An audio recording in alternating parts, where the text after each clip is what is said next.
Hi, so today's lesson is going to be over classifying angles. The state standard for this lesson is geometry and measurement, and it is under 3.G.M.1.3, which is classifying angles as acute, right, obtuse, and straight. So for the standards breakdown, we're going to go over the noun phrases that then correlate with the verbs and Bloom levels. So for the first noun phrase, it's going to be naming the different angles, and then the student should be able to recognize and remember. So that's the verbs and the Bloom level. The second noun phrase is classifying angles apart from their degrees. So for that, it will go under explain and understand. The next noun phrase is acute, obtuse, straight, and right angles, which will be the verb of sharing and the Bloom's level of applying.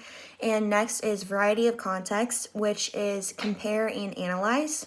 And then lastly, it is going to be test using a protractor, which is over experiment and evaluate. For the start of our lesson, we, to engage the students, will be a hook. So for that hook, the students will sing, dance, and we both will sing and dance along to the Types of Angles song, which is on YouTube. And then I'm gonna go ahead and pull it up here, and it will be playing in the background. So as a class, we're gonna clap together. Come on and sing along. And sing along. Right angle. Right angle. It is 90 degrees. We say acute angle. Acute angle. Less than 90 degrees. We say obtuse angle. Obtuse angle. More than 90 degrees. And a straight angle is 180. Right angle. So then, It is 90. the students will listen to the rest of that song. We will sing and dance together. And then at the end of that video, the students should be able to name the 3 or 4 angles and tell them apart. So next, to allow the learners to relate to the new objectives from what we previously learned, as a class, we will name and draw the types of angles on the board. So right here, since I don't have a marker board, I have this, which says straight angle, and there's a picture of a straight angle. And then underneath, it says an angle that measures blank. So from this, the student should be able to tell me what the straight angle measures. So straight angles measure 180 degrees. So I'm gonna go ahead and fill that in. So on the board, it would look something like this. Next, we have a right angle. So I have right angle, and then it says an angle that measures blank. So again, the student should be able to look at this and tell me what a right angle measures. So a right angle measures 90 degrees, and it will look like that. Next picture, we have acute angle, and it says this is an angle that measures less than blank. So the student should be able to recall from the video, it talked about that an acute angle measures less than, which would be 90 degrees. So again, I'm gonna go ahead and fill that in there. And the board will look like this. Next, and lastly, we have obtuse angle. So here we have, this is a trickier one, an angle that measures less than blank, an angle that measures more than blank, but less than blank. So for this one, an angle that measures more than, an obtuse angle measures more than 90, but it measures less than 180. So that's how it qualifies to be an obtuse angle. So that's what it will look like on the board. For the next part, to allow the students to engage more in the lesson, I will have them get out individual marker boards, and they will practice drawing the different angles with a partner. The students will not be using a protractor yet. This is just kind of to get a hang of things. I know it won't be super accurate, but they should be able to tell from these pictures how to be able to draw an obtuse, an acute, obviously a straight angle, and a right angle. So I'll give the students 5 minutes to do that. They can work with a partner. They can work for half the time with one partner, and then they're gonna switch. So then once the students have practiced drawing all the angles on the marker boards, they will switch with their partner. And then this will give the teacher the opportunity to walk around and to make sure the students are experimenting and drawing the different types of angles. So next, I will go ahead and explain again the difference between an obtuse, acute, a right, and a straight angle. this is a part where I will also teach the students how to use a protractor. So since we went ahead and filled these out on the board, they'll be up there. We'll go over the fact again that an obtuse angle is an angle that measures more than 90 and less than 180 degrees. An acute angle is an angle that measures less than 90 degrees. A right angle is an angle that measures 90 degrees. And then lastly, a straight angle is an angle that measures 180 degrees. So it's a straight line. So that's the vocabulary that the students will have to know. And then I will go ahead and get my protractor, and hopefully I'll have a bigger one. And I will show my students on the protractor the different degrees and how to find 90, 180, and then from there, they can determine what they want the acute or obtuse angle to be. So on the protractor, 90 degrees is up at the very top. So the students should then be able to tell that 90 is marked here. They can draw a straight line down and then back, and that's 90 degrees. For 180 degrees, all they have to do is move this and go flat.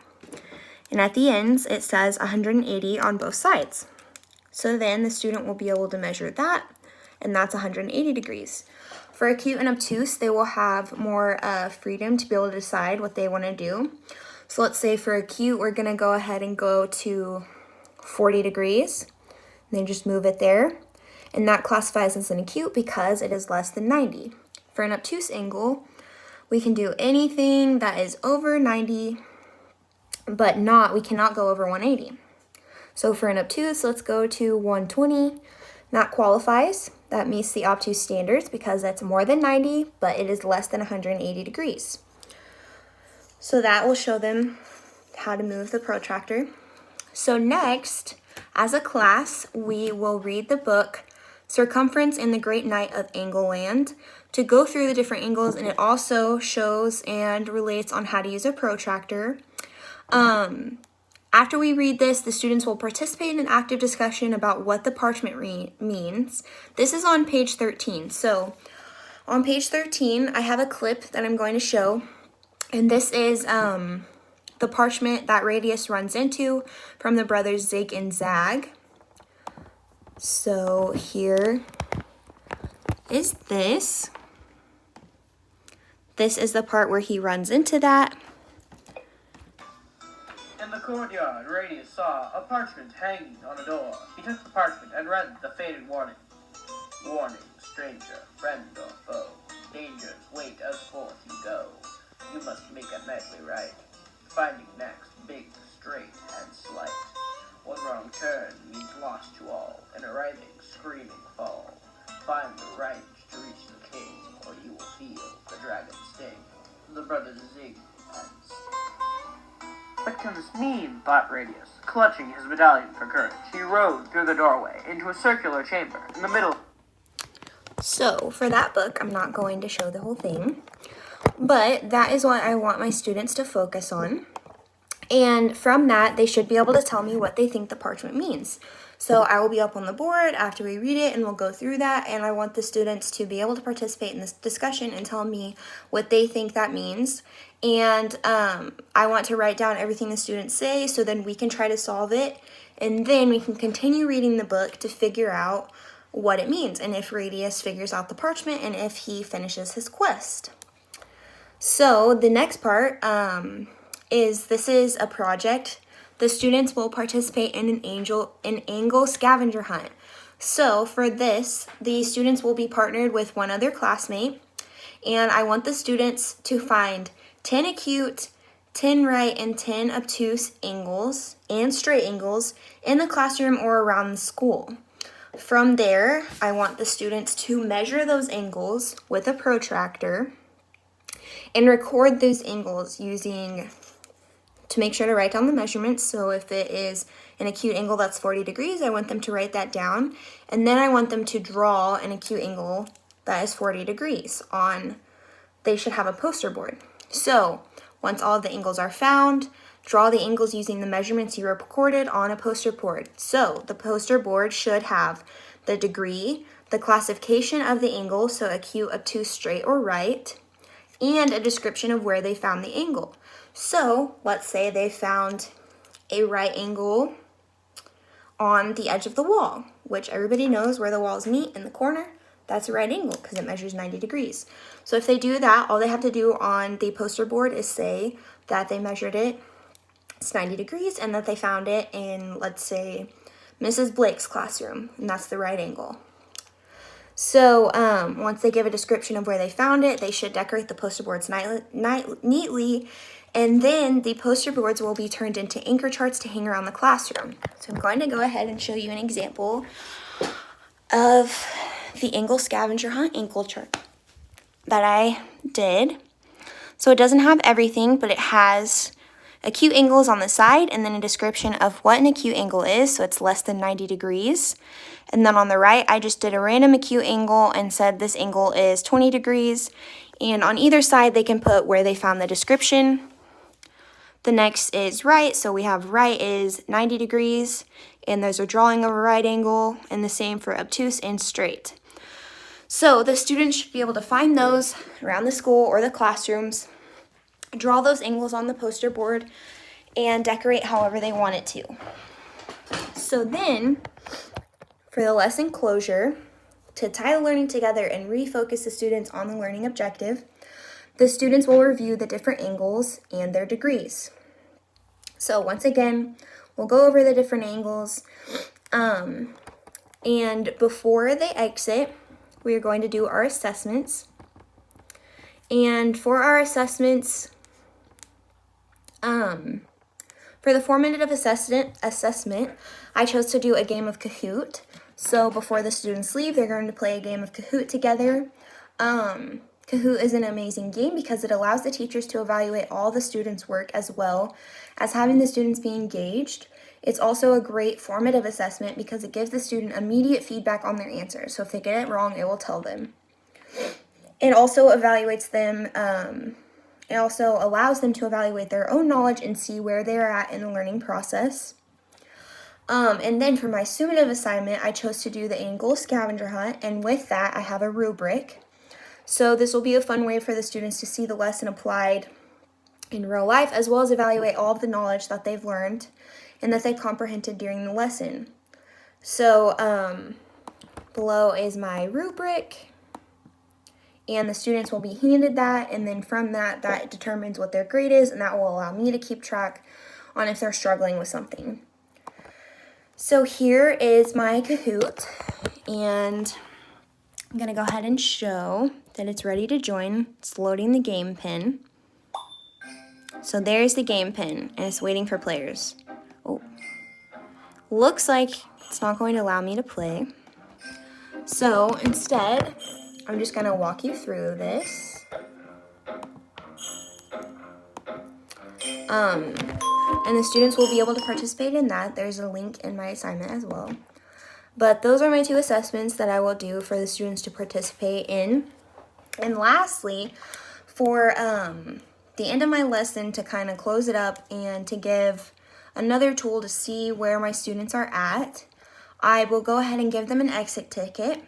So this is just a short activity that helps the students tie the learning together. It can review the learning objectives and activities, clarify questioning, and check for understanding. So for this, I will have an exit ticket for my students, and they will be able to review. For the exit ticket, I'm just going to ask questions, and it's going to be a review for what angle is 180 degrees, what angle is 90 degrees, what angle is less than 90 degrees, and then the last question will be what angle is less than 180 degrees but more than 90 degrees. So from that, the student should be able to determine which of those angles are. And again, that's another way for me to assess my students and see where they stand and if they understand the lesson. The resources and materials needed for my anchor chart project, which is the Angle Scavenger Hunt, all they need is a poster board, maybe some colored pencils or markers, and a protractor to measure their angles. For the lesson altogether, all that we will need is protractors, some portable mini whiteboards, and some dry erase markers. And they're only going to need one dry erase marker for each group because you don't want the students to be drawing something else when they should be participating in the lesson. Technology will be used to teach this lesson. One way will be through the Kahoot. The students will be able to participate. That way we can go in the computer lab, or if there are older students, they'll be able to get out their iPads. Some schools have iPads for their students. Most have Chromebooks. So I'm assuming the students will be able to do that and participate in the Kahoot lesson. But for the technology standards, for the first one, it will be a tech standard, which is Designer 5B. And this is for teachers, so educators design authentic, learner-driven activities and environments that recognize and accommodate learner variability. For this, that would be using my Angle scavenger hunt and the Kahoot lesson. The teacher would use technology to teach this lesson by creating a digital activity where students could measure angles with a protractor. This is another way. So the angles can be displayed online, and the students from there can measure. There is an online game that I found, and it's just a practice game for students. There's a portable protractor to move around the computer screen, and they can measure the different angles, and that's some extra practice. The different degrees would be listed below, and then the different angles would be listed above, and the students would drag the virtual protractor around to match the angle and the degree. This will be great practice for the student. The next tech standard is for the students, and this is Empowered Learner 1C. This is where students use technology to seek feedback that informs and improves their practice and to demonstrate their learning in a variety of ways. For the students to use technology to learn and participate in their activities, I would have them participate in a Kahoot activity. The Kahoot activity for the different angles would also be used for the student's exit ticket for that lesson. For accommodation and modification levels for this lesson, the first would be the English Language Proficiency Standard 3. This is where English language learners communicate information, ideas, and concepts necessary for academic success in the content area of mathematics. So ELL students need to construct meaning from oral and written lessons, as well as to express complex ideas and information. To achieve this goal, students must process and produce language within 4 domains: listening, speaking, reading, and writing. The nature of language necessitates the integration of language domains. For example, during classroom interactions, students have to listen and speak to carry on a conversation. Students do this by producing statements and working collaboratively in small group centers using oral sentence starters and models. Can do this. So for this activity, I would modify using the Kahoot, which is my formative assessment as well. The next level, instead of the ELLs, to also match with the Kahoot activity, would be students with dyslexia.